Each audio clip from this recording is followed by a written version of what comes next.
Welcome to Beyond the Lab, a series by the Office of Career Development within the Biomedical Research, Education, and Training Department of the Vanderbilt University School of Medicine. My name is Kate Stewart. I'm here today with Melody Davis, and she was in the Microbiology and Immunology Department and graduated in 2006. So welcome back, and tell me about what you did when you were here at Vanderbilt.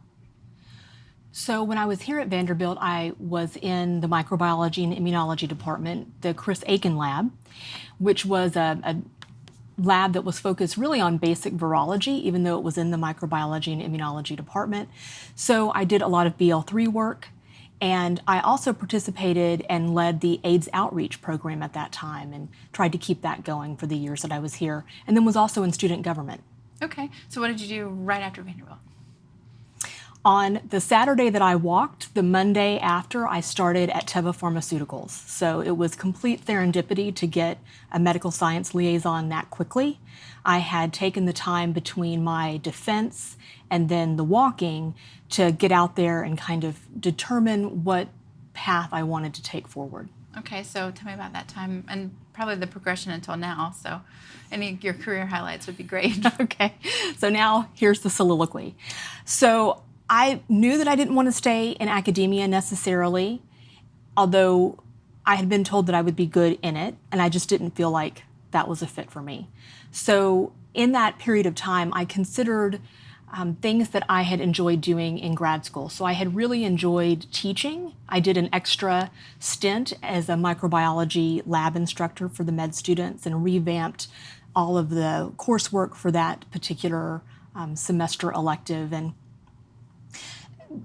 had enjoyed mentoring people, so that kind of gave me an idea of what I would be interested in. But I still looked at other things. So I went on interviews for medical writing and went on interviews for CRA positions, clinical research associates. And I talked to some headhunters. So actually the offices here got me in touch with an Amgen MSL at the time. And again, this is back in 2005. And I had like 3 pages of questions for this poor innocent girl.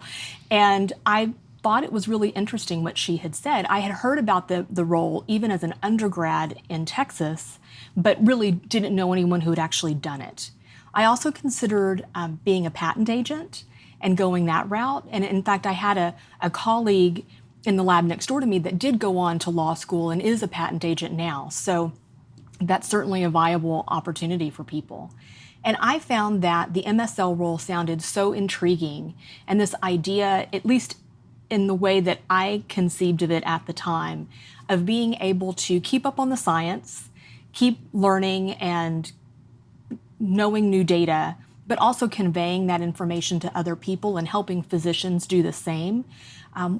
That was like right in that niche of training and continuous learning for myself. So that was where I ended up going.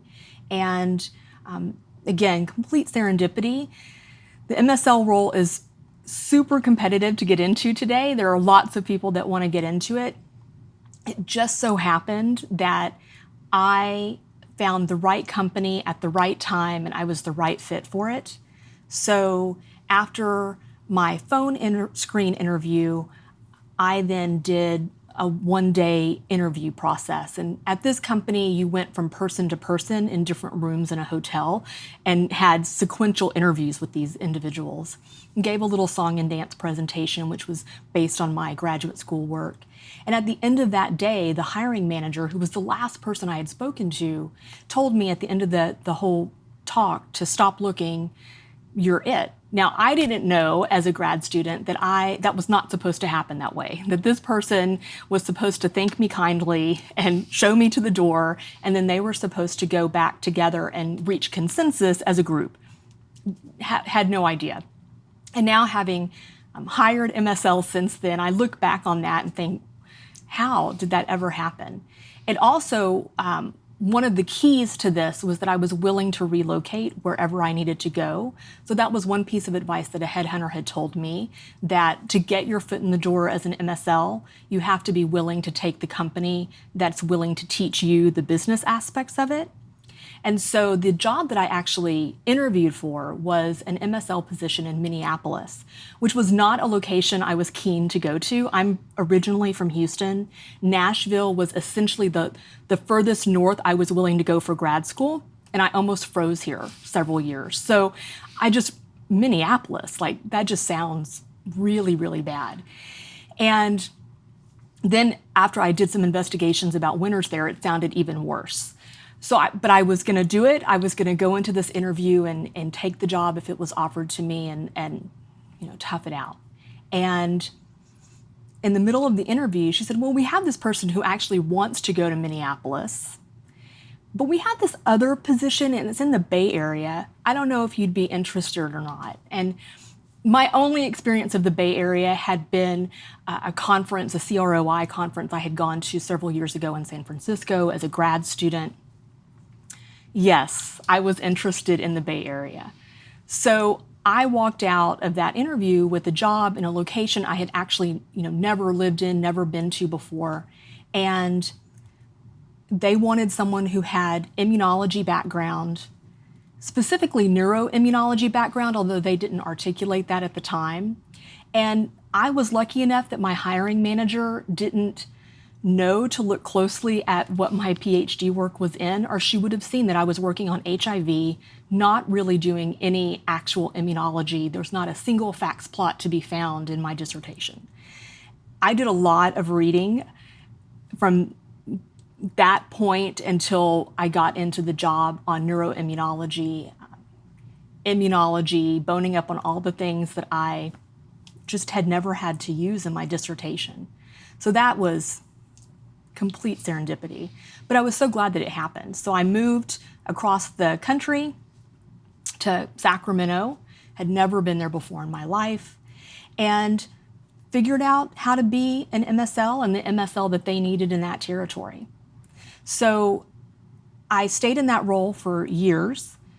Immediately after I completed my training, I trained the next person that came on board, and that started another cycle where I was not only getting the opportunity to train physicians, and I use train with rabbit ears because, of course, they're trained, they're smart people, but you have community doctors who, it's hard if you're running a business to keep up on all of the science that's out there, even in one particular subject. If you think about the sheer number of journal articles that come out, even in a sliver of a therapeutic area each month, there's just no way you could even see them all, even read the abstracts.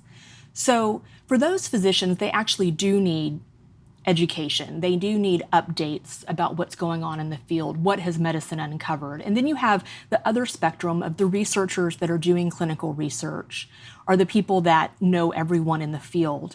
And that's a different conversation and a different relationship with them. And so you learn how to have those conversations with them. And so I took those experiences and figured out how to help newcomers to the MSL role kind of steepen their productivity curve and help them figure out what were the key articles that they did need to read and really understand, what was the background information any physician would expect you to know as a PhD coming into their office. And so over the years, I progressed up the career ladder for MSL, which is a pretty short career ladder. It's usually senior MSL, sometimes executive MSL, and then nothing. And I kept lobbying for this idea of having a training department in medical that was focused solely on either field medical or all of medical affairs. And in 2013, I finally wore them down and they created a field training position. And that was just focused on 2 areas at the time. And so over that time, I had refined the training. It was still very much face-to-face and instructor-led, but I then had the opportunity to splash in a larger pond and go to the global medical affairs department, which was really global, and help them create a training program for everyone worldwide. They were at different places, they had different needs than in the US, and we were very much siloed at that time, and I think it's still very much true across pharmaceutical companies today. And so that was a huge project management task. I had to have conference calls with individuals across the world, get them to consensus, get them to move on things that were not part of their actual job description. And I learned a lot. I created a web page. I created essentially a university within a corporation, which is something that a lot of large corporations do. And at the end of that, I had to make the decision whether to stay in global or to go back to my regional work. And there were pros and cons for both of those. And for anyone who's been in the MSL role and wants to grow in that career, one of the things you eventually have to decide is whether you want to stay in the field or you want to go in-house. And that was the key decision point here. The management was fine with me staying field-based. It had worked fine for the 8 months that I had been doing this project, but human resources was not on board with that. And so you'll find that often that is what happens. And so I decided to go back to the United States, and management had changed by that time. I came back and my role had changed. I became an associate director for medical affairs field training, but I was now not just in 2 therapeutic areas within the neurology space. I had added to the number of therapeutic areas in that neurology space and had also added respiratory, women's health, oncology, and also professional development for everyone in medical affairs. And so that was an area I had never even considered before. I was focused solely on science and how to communicate that well to others. And so that was a real stretch. We put our heads together and figured out how to create support for people who were interested in perhaps going into management, or MSLs who had been around for a long time and knew the data really, really well. How do you keep them still interested? And so started building out these various learning paths for individuals. And that lasted until January of 2018. And so at that point, I was separated from the company, which is a nice term in pharma for meaning laid off. And that was a shock. I had been at this one company for over 12 years. And, I wasn't expecting to be there for 30 years, but it was still a bit of a shock. And so what next?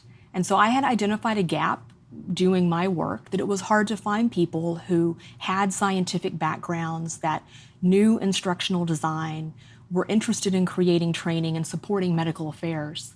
And so me and my business partner, who actually had reported to me at Teva, went out on our own and created Versant Learning Solutions. And so that has also been a stretch. It's one thing to conceive of an idea and have something that you're really good at and think, I could pitch this, I could make a living at this, people have this need. It's quite another thing to start a business doing it where you're the CEO and the finance department and procurement, and you're also the hired help. Mm-hmm. And so in the last year, we've learned a lot. We're getting out there and making the dream happen. So tell me about your clients. Who are the clients that you are serving? So we focus on medical affairs departments. And so that's who we've been working with, whether it be creating a custom live workshop for a few hours or a few days for them, or doing work with them to create e-learning content that they can then automate, which is something that a lot of pharmaceutical companies haven't considered, at least for their medical affairs teams. We try and make them scenario-based, so they're realistic to what the person is going to find in the field. And we try and also make them critically analyze the data as part of that. So it's still really flexing all of the scientific muscles that you had learned in grad school, but just using it in a different interface. And so we have largely focused on field medical affairs because that's in most companies where the greatest number of employees sit. But medical affairs at a pharmaceutical company actually has a range of positions. So there's medical education, which deals with CME events for physicians. A lot of people sort of gravitate towards that area.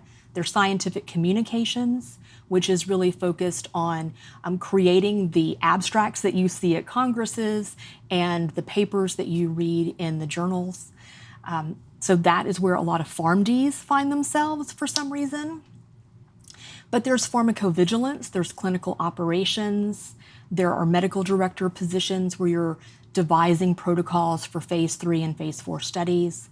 And so really our training can be deployed to all of those groups. And what we're finding is that oftentimes it'll start with a conversation about field medical, and then they even see the reasons to bring in their other groups. Okay, so you have a ton of perspective on just this science communication field in general, thinking about graduate students today, postdocs today, and they're interested in being an MSL, but as you said, there's a lot of places they can go with it. What kind of advice would you give someone who knows that they don't want to be at the bench, but they're interested in this sector?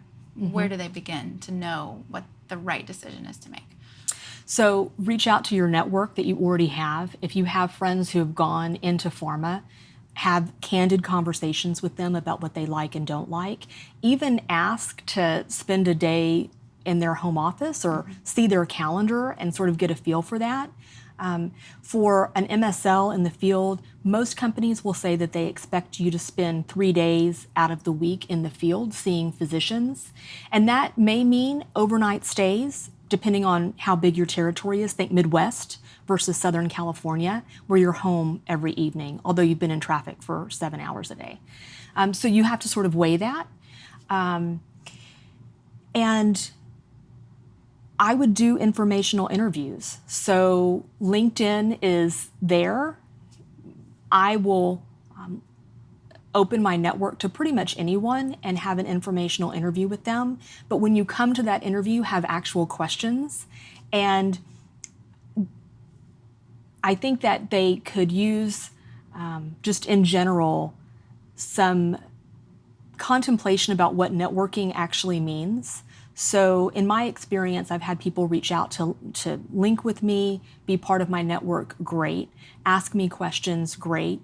But you also have the individuals who link in with you and then immediately send you a CV to send on to someone that you know. I've never talked to this person. That's a difficult conversation to have with someone, particularly electronically when you don't know them. But that's not how it works. And yes, most pharmaceutical companies would love to have their current employees bring someone on that they know or suggest someone for the process, but you're also putting your reputation on the line. And if you suggest too many people that don't make it through the process, then your reputation has been tarnished internally. So you really need to know the person. You need to be able to tell a hiring manager or a human resources person, I've worked with this person on this project. I've seen this quality of work from them. So you have to actually engage. And it may be that the people are in town and you can have coffee chats with them, great. It may be that there is some sort of volunteer work that you're doing with this person and they've seen you in that realm, that's perfectly valid. Or even just having the conversation back and forth online. Hey, I read this paper. What do you think about this? What is your take? I was thinking that this was a really intriguing Western blot. It looks like it was replicated across these lanes. What do you think? Whatever. You've got to do something to sort of bridge that gap and make people willing to put out their reputation for you. But I would also consider those other areas. So MSL is totally a great job. I have nothing but good things to say about it. But having been in pharma for as long as I have, I can say that there are also other great opportunities out there. And if you have a family, if you're having kids or have kids, those might be better jobs in the long run. You leave work at 5, you don't have to work on weekends. I was 7 years into my job before I found out something called summer hours happens for in-office employees. What is this summer hours you tell me about? In the field, you work way more than 40 hours a week, and you work nights and you work weekends. And if you're big in your community for volunteer work or you have really strong family obligations, that can sometimes be a problem when you have to do the travel. So SciComm, that's great. There are organizations and there are certifications you can get in scientific communications. that's a great thing to have under your belt. If you're interested in going into medical education, knowing those regulations and knowing that whole field would be something that you would want to be able to discuss in a phone interview or in an actual face-to-face interview.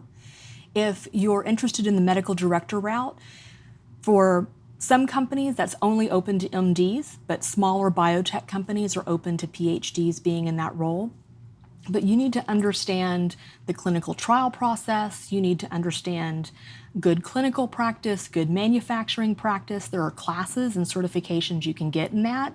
They're pretty dry and painful, but you can get them. And so that would be something to consider doing as well. So you can show that you do have this interest. You've learned a little bit more about that. Even beyond that, there's regulatory affairs. Again, RAPS is an organization that's very active in that area. You can get certifications there. Managed care is just getting bigger and bigger. So if you can do anything to understand the insurance and PBMs and how that all goes together, there are plenty of roles in that area where they want someone who has that specific experience. So I would say read job docs that you see on Monster or on pharmaceutical company websites. You'll start to see that there are a lot of consistencies in the same role from company to company. So you then have to figure out how to demonstrate that you have those skill sets that everyone wants, but then also keep an eye out for the differences. Small companies are different than large companies, and the device category is different than the pharmaceutical molecule area.